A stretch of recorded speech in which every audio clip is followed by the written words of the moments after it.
À Buenos Aires, la crise économique s'intensifie. Les turbulences sur le marché se font ressentir. La semaine dernière, le peso a perdu 20% de sa valeur. Face à la situation, l'Argentine appelle le FMI à la rescousse et demande de rééchelonner sa dette de 57 milliards de dollars. Objectif, réduire le montant des échéances de la dette et prolonger sa durée pour être en mesure d'honorer ses engagements. En estos días visitó el país una misión del Fondo Monetario Internacional. Au cours de ces derniers jours, une délégation du FMI était présente en Argentine où elle a rencontré les autorités gouvernementales.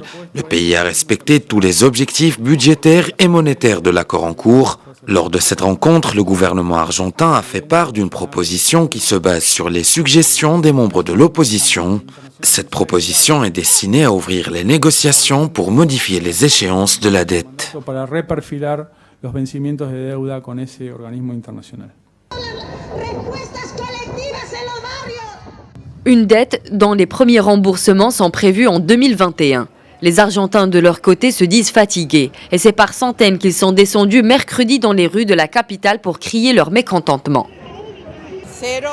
Il n'y a pas d'opportunité, pas de travail, nos enfants n'ont pas de vie.